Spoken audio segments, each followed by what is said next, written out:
Today, why so-called bad days are for cupcakes, poodles, and fools. Michael McLean, BrassBallsVideos.com. I am an ex-professional hockey coach, ex-amateur championship hockey coach turned 8-figure entrepreneur. I am a husband, a father, and a small business owner just like you. You can actually download a free copy of my brand new book, 5 Ways to Unfuck Your Life in the Next 30 Days. It is a simple 22-page digital download. The link is in the description below, or go to BrassBallsVideos.com. Print it off. Let me know what you think. It's my free gift to you. A word of warning about my new book. This book is not every entrepreneur's cup of whiskey. I wrote this book 2 months ago for champions, not for chumps. For winners, not for whiners. You can download it at the link below. So it's amazing how many normies and civilians tell me every day, well, I had a bad day. Michael, I had a bad day. Or, yeah, last week was a tough week. Or I had a bad day on Wednesday. And when I hear this kind of loser language, how we speak to ourselves is massive, right? How you speak to yourself is how the movie in your mind is depicted. Like, you're Steven Spielberg. You can choose. You're James Cameron. You can pick any movie you want, but the words and how you talk to yourself will dictate whether it's a horror film or whether it's is something positive. The words, the language, how we speak to ourselves is massive. So when I hear, some average, ordinary, or quiet desperation person say, oh, I had a bad day yesterday, I just, right off the bat, I think poodle, I think normie, I think quiet desperation. So here's what you can do instead. I call it my football life. I have lived what I call 4 quarters of football life. It could be a basketball analogy if that's what you want. I'm not a basketball guy. I'm a hockey and football guy. So I've always called it my football 4 quarters life. I live my life 4 quarters a day. Every single day to me is a Super Bowl. 365 days a year. How the hell do you show up every day, Michael? How do you shoot a video? How do you walk? How do you read? How do you write? How do you send an email? You never miss. How do you never miss? I'm like, pretty simple. I said, I live a football life. I live a 4-quarter life, and I never, ever, ever miss. And every day is the Super Bowl. So when I hear normies and civilians say, well, I had a bad day, I'm like, that's next to impossible. That's next to impossible unless there has been a death in your immediate family, unless, you got a terminal medical result from your doctor. I'm just sitting there going, how in the hell can you have a 24-hour stretch of nothing but bad? And this is loser language, right? I had a bad day. So what I do instead, and this is why I don't have bad days. I don't have bad days. I have bad minutes. I have bad half hours. I might have a bad hour. And worst case scenario, I'll have one bad quarter. One bad quarter, like a football game, like a basketball game. Because I live my life, every day is the Super Bowl. And every day, my entire day is made up of how many quarters? 4 quarters. So let's say most people sleep 7, 8, 9 hours a night. It's after those 8 hours, and I don't include my 4 quarters in the 8 hours of rest. So let's say you sleep 7, 8, 9 hours a night like everybody else. It's what you do with those other 16 hours that separate the champions from the pretenders. It's what separates the lions from the sheep. Everybody sleeps 7, 8, 9 hours if you're disciplined and know what you're doing. But it's what people do with the 16 hours that remain that's literally separate the kings from the excuse makers. And especially when you divide it up into 4 quarters like I do.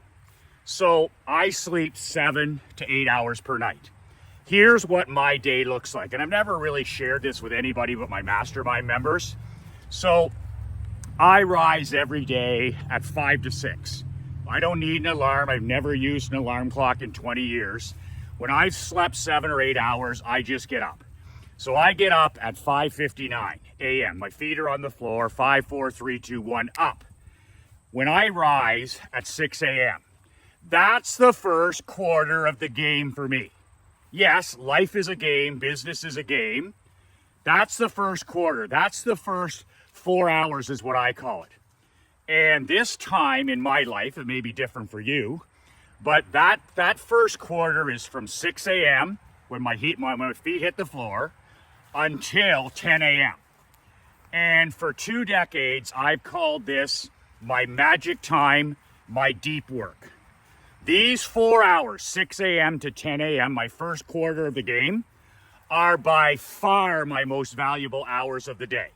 In fact, I'm pretty useless after these 4 hours. After I've worked from 6 a.m. to 10 a.m., whether I'm walking, reading, writing, my magic time, this is my $4,000 per hour time.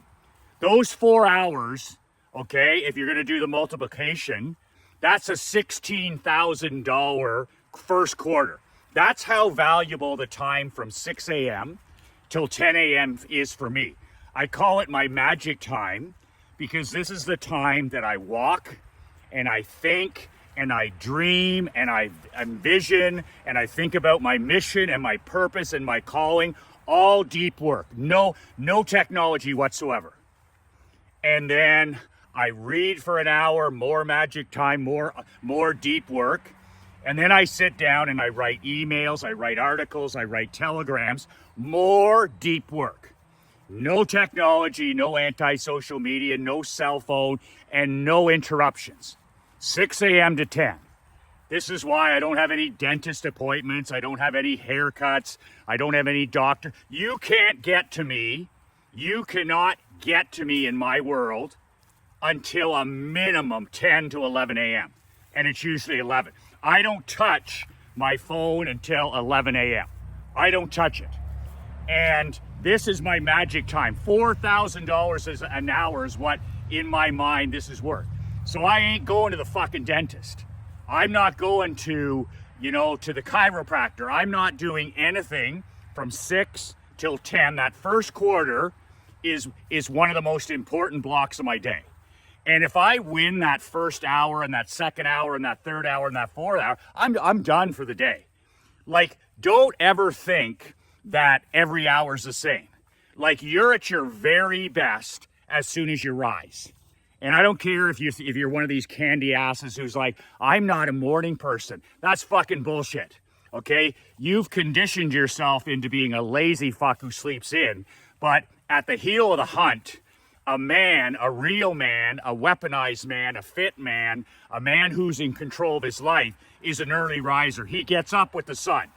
So just as you conditioned yourself to be a candy ass, you can uncondition yourself to be a badass. In other words, you need to get your ass up at 5. You need to get your ass up at 6. First up equals first place. So that's the first quarter of my football game, 6 to 10, okay? And I'm never interrupted. My wife doesn't bother me. My daughter doesn't bother me. I walk, I read, and I write. Magic time, magic time, magic time. And admittedly, after these 3 to 4 hours, I'm dusted. Like, I don't have anything left. I really can't write more than that. And you talk to the great writers, the Stephen Kings, the J.K. Rowlings, the John Grishams, they all have that magic time deep work early in the morning when they're at their very best. There's a few night owls, but that's rare as hen's teeth.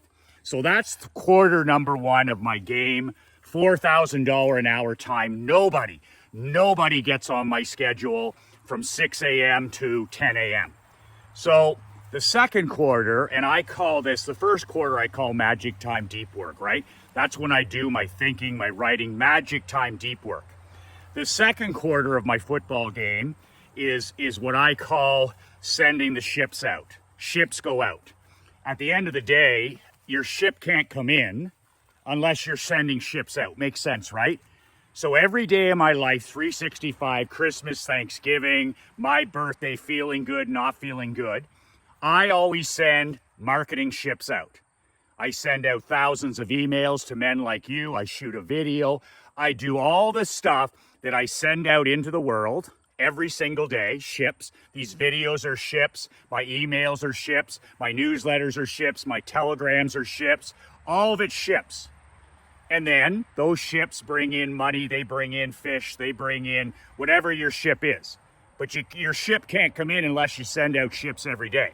So quarter number 2 of my Super Bowl is my ship sending. That's when I'll write a sales email. That's when I'll write some sales copy for our website. That's when I shoot these videos. Like right now, this is the second quarter of the Super Bowl, and this is about 12 noon. So my second quarter is from 10 to 2, 10 a.m. to 2 p.m. Another 4 hours. Quarter number 2, and again, this is $4,000 an hour work. Videos, writing sales copy, Operation Money Suck. It's all Operation Money Suck. The first one, Magic Time, the first 4 hours is deep work, Magic Time. And the second quarter, I'm into Operation Money Suck, sending ships out. Marketing, marketing, marketing, marketing. And again, I mean, I don't touch my phone until at least 11 a.m. So I'm doing like deep work, but I'm doing things that brings Mark and I future bank and present bank. If it doesn't bring us money now or in the future, I don't touch it in the second quarter. So in the first quarter, I got my walk-in, my reading, I got some copywriting done. But the second quarter, 10 a.m. till 2 p.m. is just massive Operation Money Suck, sending the ships out. And admittedly, I can only do that for an hour or two. So in the second quarter, I always have lunch with my wife, Krista, out by the pool in Naples or out by the lake. We sit there, we have a healthy lunch. We talk about our day, we talk about our daughter, and I just start to wind down around 12 noon, still in the second quarter. And then after lunch, I may check my phone, I may not check my phone, I may call Marc-Andre. Now and again, I'll call him. But all the hay's in the barn. All the hay is in the barn. You guys that say you're working 14 hours a day, 16 hours a day, you're full of shit. Nobody works 16 hours a day. You can fuck around for 16 hours a day. You can fuck around for 12 hours a day. You can sit there watching videos at 2 in the morning. That's not work. That's playtime. That's playtime. After I put in 4 hours in the first quarter, I'm done. I'm absolutely done. I'd like to see you sit with a timer and do 4 one-hour blocks of writing. I'd like to see that. You'd be done after 20 minutes. It took me 20 years to build up to 2 to 3 hours to 4 hours a day. So by noon, I'm enjoying my time with my wife. We're talking about our day, we're relaxing. And then after lunch, I'll lie down for 30 minutes for a nap. My dad taught me the power of napping. I perfected it as a hockey coach. All athletes nap on game days. I know the power of a nap. It resets me for the third and fourth quarter. So I've got my 6 to 10 first quarter of the game. I got my 10 to 2. And now I have lunch and have a nap. I wake up and I'm in the third quarter of the Super Bowl every single day. So that's from 2 to 6. 2 to 6. And this is where I do a lot of, I call it conquering the chaos. So the first quarter is Magic Time deep work. Second quarter, is Operation Money Suck, sending out ships. The third quarter, I always, in my mind, I term it as conquering the chaos. As a small business owner and entrepreneur, I'm like you, I've got chaos every day of my life. I've got chaos. Pressure is a privilege. I love chaos. But it doesn't become a part of my life until I'm low frequency. In other words, I'm no good in the afternoon. So when I get up from my nap, now I'm into the 2 to 6. I'm in the third quarter. This is a perfect time for me to answer emails, to answer a text, to make a phone call, to go to the dentist, to get my hair cut. Anything that's low energy, because I don't have anything left. My Magic Time and my Operation Money Suck were my $4,000 an hour quarters. But now I do the $20 task now in the third quarter. My third quarter is minimum wage time. I literally don't have anything left. I'm not playing around on social media and all the stuff like you are. So what I do is I do the low frequency stuff, which really is answering emails, answering texts, making a phone call. I might go play a game of pickleball. I might go sit on the boat. Even my reading is low intensity. Like I'll read some magazine articles because I don't have anything left in the tank mentally. So that's my third quarter. That's conquer the chaos. I do all the things that you waste your time on first thing in the morning. I push those back to when I'm least effective. I don't need any focus to do emails, to make phone calls, to respond to text. So I wait to do my minimum wage task, $20 an hour, after I've done my $4,000 task. And then I think the most important quarter in my football life every day comes in the fourth quarter, when once again I start fresh. The score is 0-0 after the first, 0-0 after the second, 0-0 after the third. Now I'm hitting the fourth quarter, which I call this legacy building quarter. And this knocks my guys on their ass. So I've done 6 to 10, I've done 10 to 2, I've done 2 to 6, $20 an hour. And then I start to get my second wind, always in the fourth quarter. And what I do is that's from 6 p.m. to 10 p.m. I go to bed at 10. So the last quarter of my Super Bowl is what I call legacy building. And this is foreign to most weak men now. They spend 6 to 10 on their phone. They sit at the kitchen table. They're disconnected from their queen. They're disconnected from their kids. They sit on the couch and scroll away their evening. They wonder why their marriage is in trouble. They wonder why they're disconnected from their children. They wonder why they're, unhappy. What I do is build legacy in the fourth quarter, non-negotiable. So I have a lockbox in Naples. I have a lockbox here in Canada. So I always put my phone away around 4 o'clock, sometimes 3 o'clock, sometimes 5. But by legacy fourth quarter, that fucking thing is locked away. It's a tool, and I put it away in my toolbox. So at 6 o'clock, it's locked away at the front door. I bought a lockbox on Amazon. I don't trust myself. I treat myself like a 5-year-old. Just like I don't keep booze in my house. I don't keep beer in my fridge. I don't keep potato chips in the cupboard. I don't fucking trust myself. So I don't play games. So I lock the phone away at 5 o'clock, 6 o'clock at the latest. And then I work on building my legacy with the people that matter most to me, which is my wife, my daughter, my mom, my dad, a close free foxhole friends, but that's it. So from 6 to 10, it's all family time. And every night's different, but we always eat dinner together. And it's Emery and my wife, who's an amazing cook. And we just sit down and we literally talk about our day. And I'll go to town with the stories and entertain, but mostly it's just communication. Of course, we don't have any technology. And what happens in your house is more important than the White House, but what happens at your kitchen table is more important than happens on the news or anywhere else. So we always have a dinner lasts an hour. We talk about everything and we enjoy each other and we're present. Excuse me. So, that's 6 to 7. 7:30 is bedtime for Emery. And then Krista and I, every second night, we read to her. So that's read aloud time. We've been doing that since before she was born. And then when everything shuts down, about 8:30, Emery's in bed. She's an early riser, like 5:30. Krista and I she'll come downstairs or I'll come downstairs. And, I've been out on the boat reading or I've been sitting by the fire reading. And when the person who's been doing the reading with Emery comes down, like 4 or 5 nights a week, we'll watch a 45-minute show, a documentary, some tape show that takes us like 45 minutes. And then after we watch that, 9:30, 9:20, that's it. We just shut it down. And we turn off the television, or sometimes we're just sitting out by the fire. Sometimes we're sitting out by the pool. And then the last 45 minutes to an hour is just me and Krista talking about our day, what's on tomorrow, what's on with Emery, and no technology, no phones, no TV.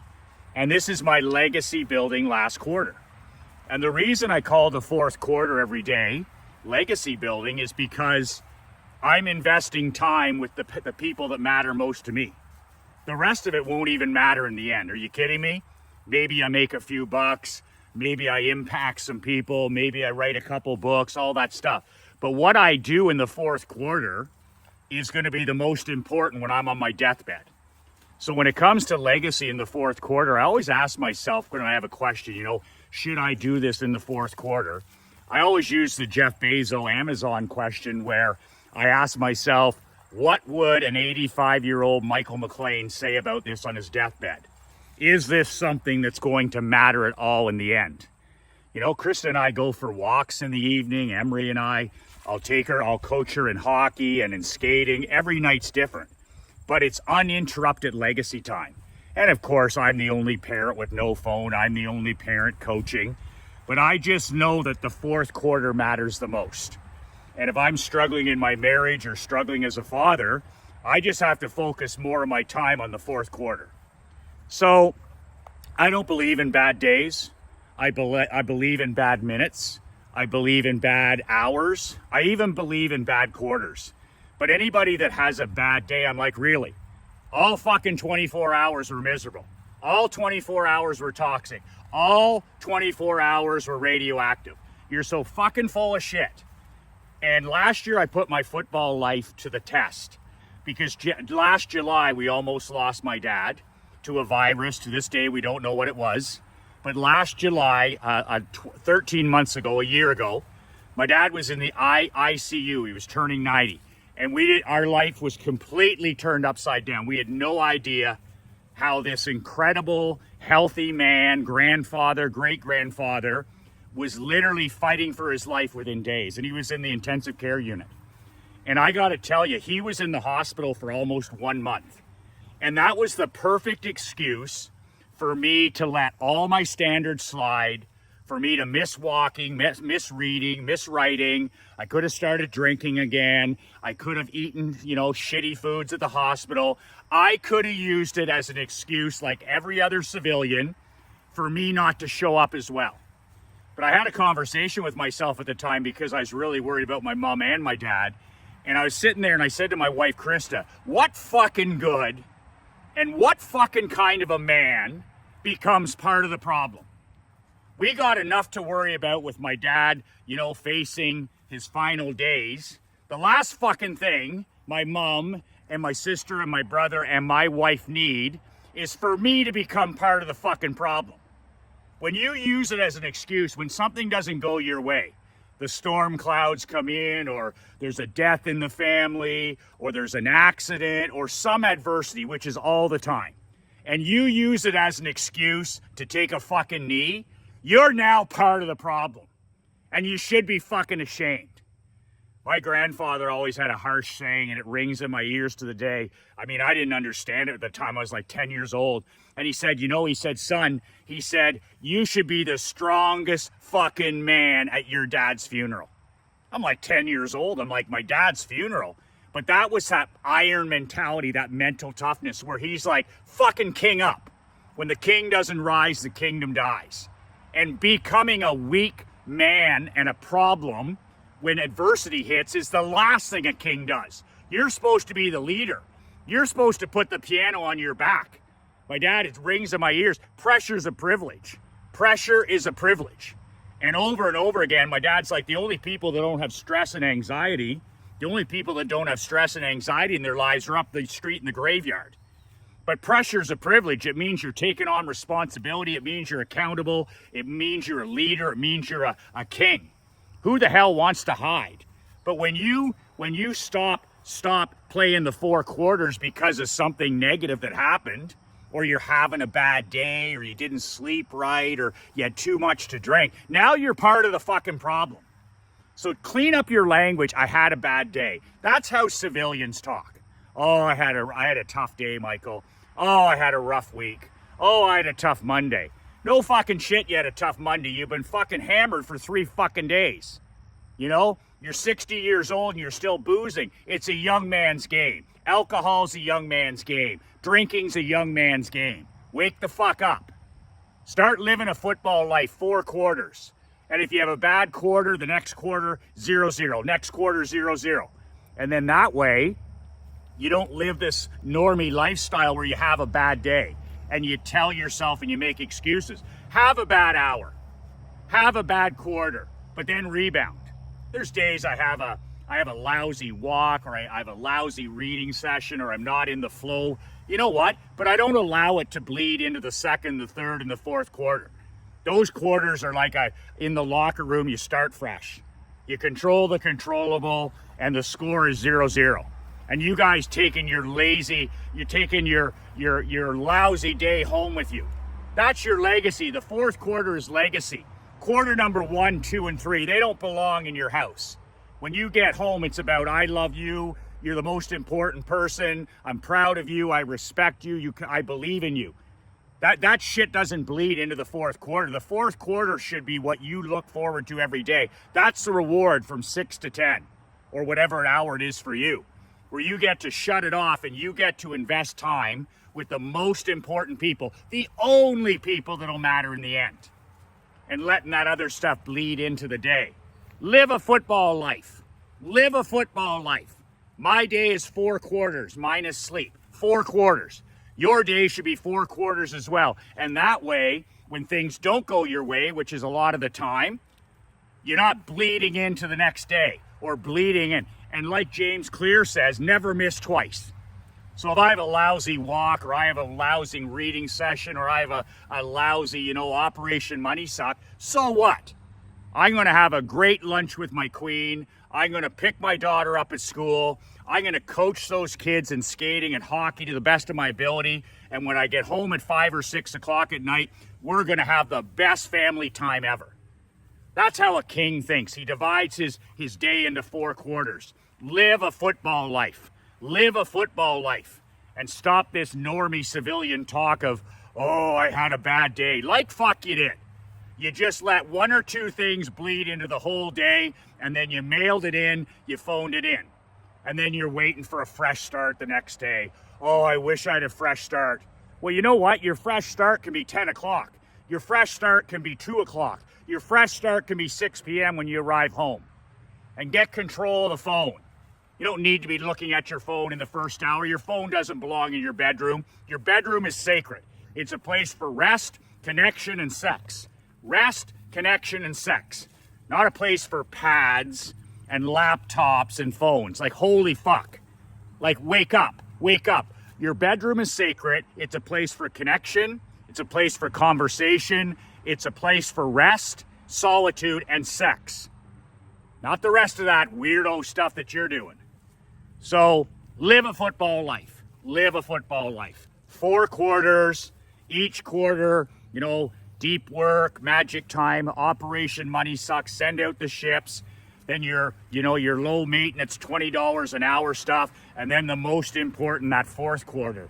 That 4th quarter revives me for the next day. It makes me sleep like a baby, investing in my legacy and time with the people that matter most to me. You can download a free copy of my book below, brassballsvideos.com. And I appreciate any comments or subscriptions. It takes us 3 hours to put these together. An hour for me to yammer on, 2 hours for Marc-Andre to put this together. If you find value in any of these videos, share the show. It's the only thing I ask. I don't give a shit whether you buy anything. All I care about is the people that need a mental kick in the pants get a mental kick in the pants. So be a giver, not just a taker. Be a giver, be a leader, pay the tax, and share the show. 2 words that changed my life, 2 words that can change yours. Be relentless.